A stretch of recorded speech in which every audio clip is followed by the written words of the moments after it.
Minimum 1 character আর required. এই যে description ফিল্ডে এরর ডেসক্রিপশান দেখাচ্ছে, এই প্রবলেমটা ফিক্সড করার জন্য অনেকে বারবার প্রশ্ন করছেন যে মিনিমাম 1 ক্যারেক্টার আর রিকোয়ার্ড এই এররটা কী করে দূর করব।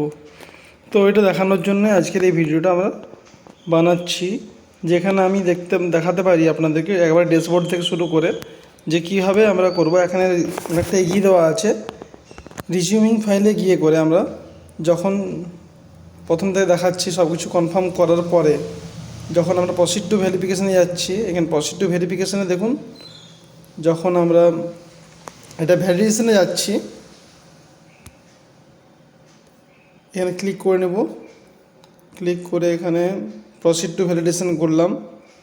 তো এখানেই সমস্যাটা আসছে যে এরর ফাউন্ড ডেসক্রিপশানে, error description minimum 1 characters are required. এই জায়গাটাতে আমরা ঠিক করব কী হবে, চলুন দেখানো যাক। এখানে ব্যাক করলাম, আবার ব্যাক করছি, ব্যাক টু সামারি। এখানে দেখুন আমরা পরপর যখন দেখব আদার্স ইনকামের জায়গাটা, total income, gross totals income, এখানে গেলাম, এখানেই প্রবলেমটা আছে। এখানে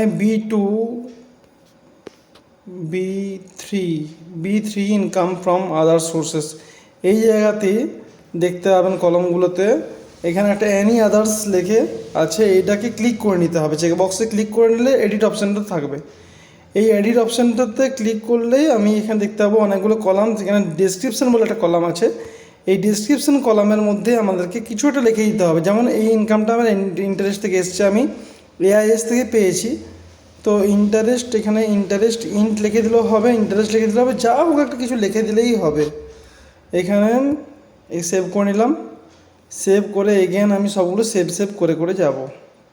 কনফার্ম অ্যান্ড নেক্সট, সবগুলোকে কনফার্ম করে নিতে হবে আবার, কারণ আমি এটা এডিট করার জন্য সবগুলো আবার নতুন করে কনফার্ম করতে হবে।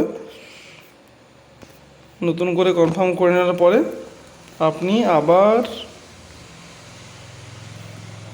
একটু সময় লাগিয়ে দিচ্ছি। পুরো ব্যাপারটা ক্লিয়ার না হলে বারবার দেখবেন এই প্রবলেমে আবার ঘুরে আসছে। তো যারা নিজেরা ITR ফাইল করছেন বা পেশাদারভাবে ITR ফাইল করছেন, তাদের ক্ষেত্রে এই প্রবলেমটা হয়েই থাকে।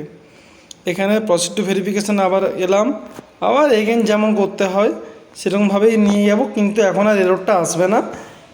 এই চেক বক্স ক্লিক করে নিলাম, check box proceed to verification, এখন প্রিভিউ দেখুন আসেনি কিন্তু, চলে এলো, আমার ভ্যালিডেশন সাকসেসফুল চলে এসছে। এরপরে আমি আধার ভেরিফিকেশান করে নিলেই পুরো কাজটা কমপ্লিট হয়ে যাবে।